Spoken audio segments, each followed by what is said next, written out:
पापा, भाभी आपके साथ अच्छा नहीं कर रही हैं। एक दिल छू लेने वाली कहानी। कब से कह रहा हूँ, एक बार तो संभाल ले आकर अपने बाप को। सिर्फ माँ तेरी है, बाप अभी जिंदा है।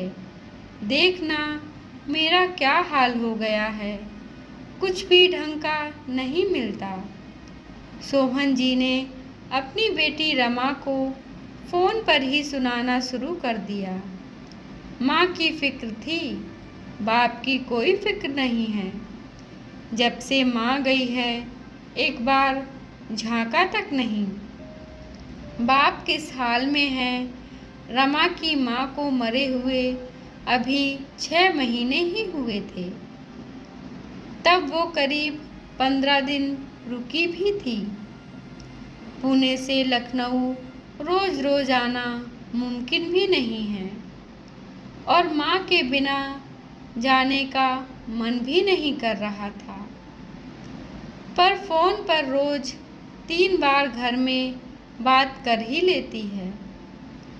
2 बार पिताजी से और 1 बार अपनी भाभी सरोज से। सोहन जी दिन में 2 बार बात करते, उसमें 10 बार अपनी बहू सरोज पर खींच निकालते। तेरी माँ थी तब भी रोटी यही बनाती थी। तब इसे अपनी सास का डर था, कितने पतले फुलके बनाती थी। अब देखो इसे घास काटती है, मोटी रोटी बनाकर पटक देती है। हाँ भाई, कौन टोकने वाला है अब। 2 टाइम का दूध 1 बार कर दिया मैंने, वो भी इससे तमीज़ से नहीं दिया जाता। पता नहीं क्या मिलाने लग गई है। मैं इसके जादू टोने में नहीं आने वाला, देख लूँगा सबको।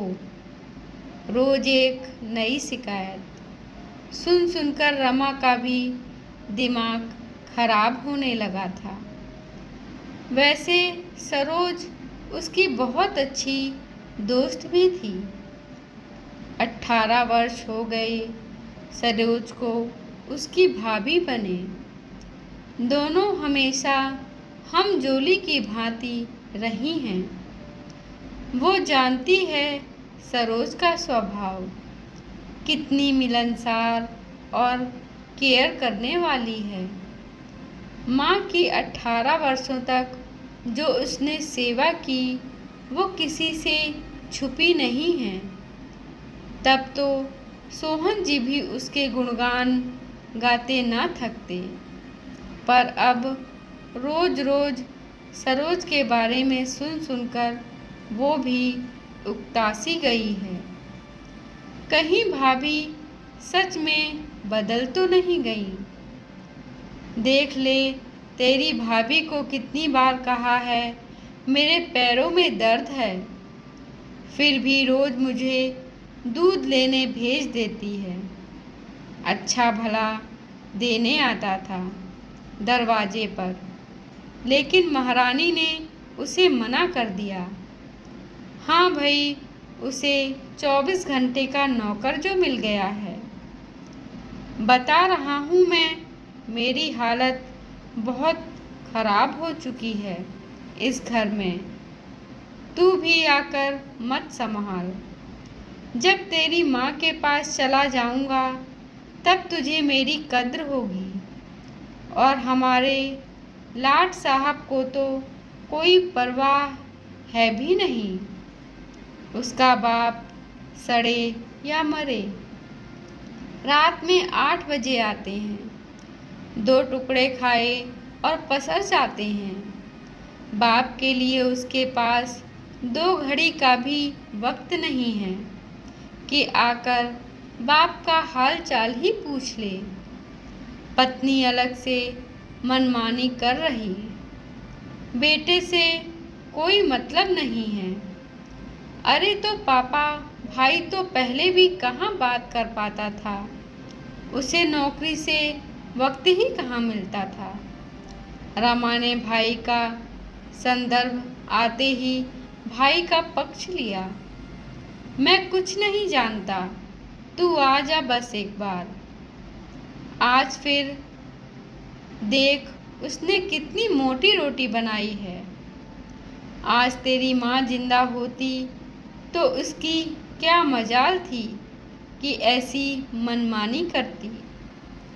सोहन जी ने कहा, तू आजा कुछ दिनों के लिए, मेरा दिल भी लग जाएगा। अब बहू तो बेटी बन नहीं सकती। अब धीरे धीरे रमा को भी लगने लगा, कहीं सरोज भाभी बदल तो नहीं गई, कहीं उसकी भाभी लापरवाह तो नहीं हो गई। वो भी क्या करे, रोज एक ही बात सुनते सुनते उसे भी लगने लगा है कि अब सरोज को समझाने की ज़रूरत है। पर फ़ोन पर कैसे? चलो राखी तो आ ही रही है। वैसे भी माँ के जाने के बाद पहला त्योहार है, क्यों ना लखनऊ का एक चक्कर लगा लिया जाए।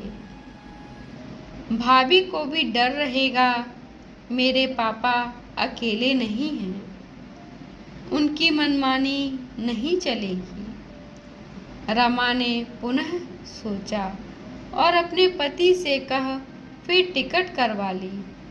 और रमा को देख सोहन जी ने कहा, चलो तुम्हें बाप की सुध तो आई। अब देखना अपनी आँखों से मेरे साथ कैसा व्यवहार हो रहा है। सोहन जी बोल ही रहे थे कि कमरे में सरोज आ गई और उनकी जुबान चुप। अच्छा हुआ दीदी आप आ गई। अब 10-15 दिन से पहले नहीं जाने दूंगी मैं। आप जानती हैं कितनी अकेली हो गई थी मैं इन दिनों में। माँ भी चली गई और आप भी दीदी अब नहीं आती। सरोज का ऐसे मिलना रमा को भला सा लगा। मुझे तो उसमें कोई बदलाव नहीं लग रहा था। रमा ने सोचा, पर हो सकता है ये सब ऊपरी बातें हों। अगर इसने मेरे पापा के साथ कुछ गलत किया तो मैं इसे नहीं बख्शूंगी। माँ के बिना घर भूतों का डेरा लग रहा था, एकदम खाली, जैसे सिर्फ वही रहती थी। यहाँ आज माँ की अहमियत का एहसास हुआ। रमा माँ के बाद पहली बार आई थी ना। माँ के बिना घर कैसा होता है उसे कहाँ पता था, पर सरोज उसका एक्स्ट्रा ध्यान रख रही थी। रमा के आते ही पहले चाय और मठरी रख दी, फिर उसके नहाने की व्यवस्था बना दी। अरे भाभी आप परेशान ना हो, मैं मेहमान थोड़ी हूँ, इस घर की बेटी हूँ।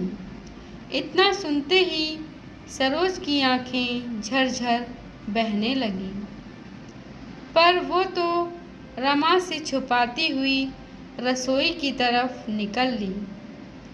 रमा को भी सरोज की घुटन समझ आ रही थी।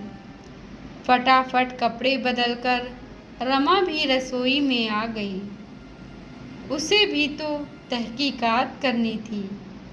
रमा ने देखा सरोज तो वही पहले जैसे ही फुलके बना रही है, एकदम पतले।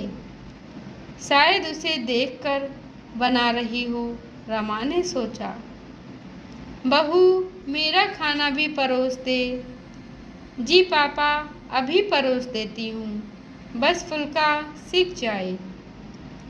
अरे भाभी इतने सारे सूखे हुए हैं, एक परोस तो इनमें से। नहीं दीदी, पहले पापा 2 फुल्के आराम से खा लेते थे, अब इन्होंने अपनी खुराक कम कर दी है। जिद करके डालूं तब गुस्सा करते हैं, फिर माहौल बिगड़ता है। आप रुकिए, थोड़ा मोटा सा सेक देती हूँ। खुराक तो पहुँचे थोड़ी पेट में। देखिए कितने कमज़ोर हो गए हैं। रमा सरोज का चेहरा ताकती रह गई। सोहन जी ने आज भी रोटी पटकते हुए खा ली। ला बहू, दे तेरी बाल्टी, दूध ले आऊं। शाम होते होते सरोज जी गुस्से में बोले। सरोज ने बाल्टी दी और सोहन जी के जाते ही वर्मा जी को फ़ोन कर दिया। चाचा जी, पापा जी निकल गए हैं। अरे भाभी, किसको फ़ोन कर रही हो? वर्मा अंकल को। पापा जी ने मम्मी जी के बाद कहीं निकलना बंद कर दिया है। दूध वाले का आना इसी चक्कर में बंद कर दिया। सोचा पापा जी ले आएंगे तो उनकी थोड़ी सैर हो जाएगी। उनके कॉलोनी वाले सभी दोस्तों को मैंने बोल दिया, वो सभी उनके साथ हो लेते हैं।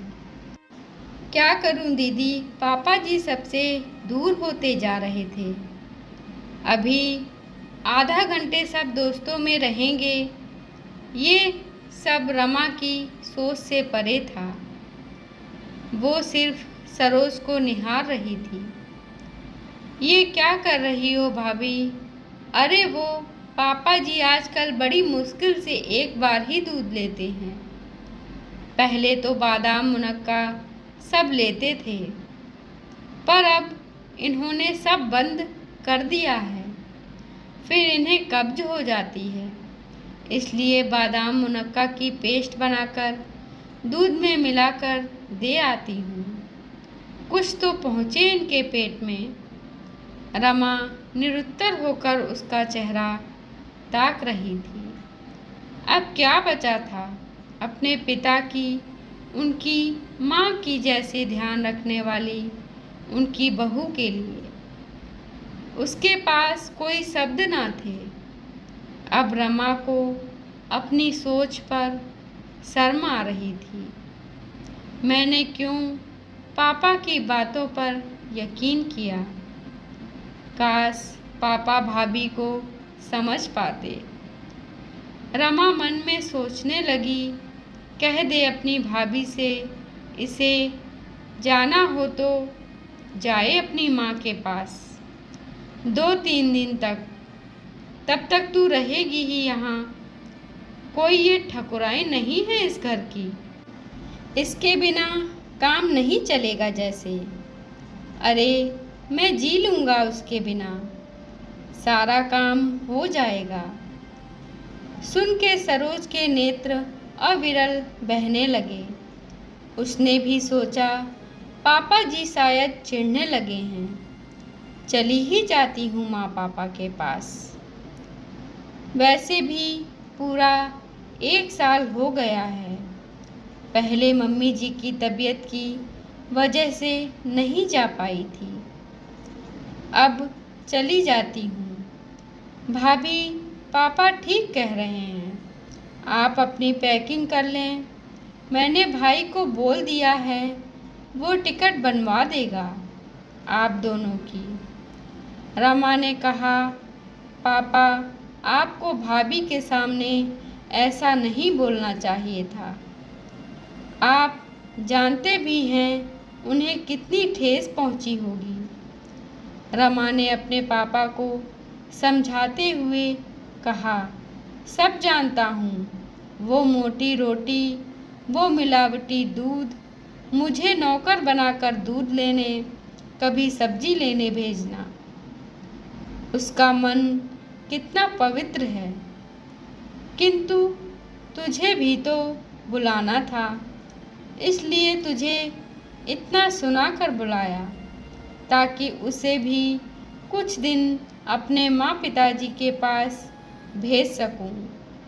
पहले तो तेरी माँ थी, वो सब देख लेती थी। अब वो मेरे चक्कर में अपना सब कुछ खो देगी। मैं भी जानता हूँ अगर मायके में समय समय पर ना जाओ तो भाई भतीजे अस्तित्व भूल जाते हैं कि उनकी कोई बहन बुआ भी है। सबको उनके बिना रहने की आदत हो जाएगी, इसलिए बेटियों को पीहर जाते रहना चाहिए। उसे समझाता तो वो जाती नहीं, अब चली जाएगी। दिल दुखाने की बात छोड़ वहाँ से आएगी, तब उसका मन खिला हुआ होगा, बस वही महत्वपूर्ण है। सरोज दरवाजे पर खड़ी सब सुन रही थी और मुस्कुरा दी। रमा भी हंस दी पापा का प्यार देखकर।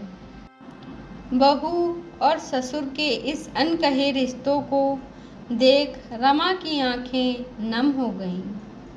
ये दोनों बिना कहे ही एक दूसरे का इतना ख्याल रखते हैं। धन्यवाद दोस्तों। मुझे उम्मीद है आपको यह कहानी पसंद आई होगी, तो कृपया कमेंट बॉक्स में ज़रूर कमेंट करें और हमारे चैनल को लाइक करें, शेयर करें, सब्सक्राइब करें। धन्यवाद।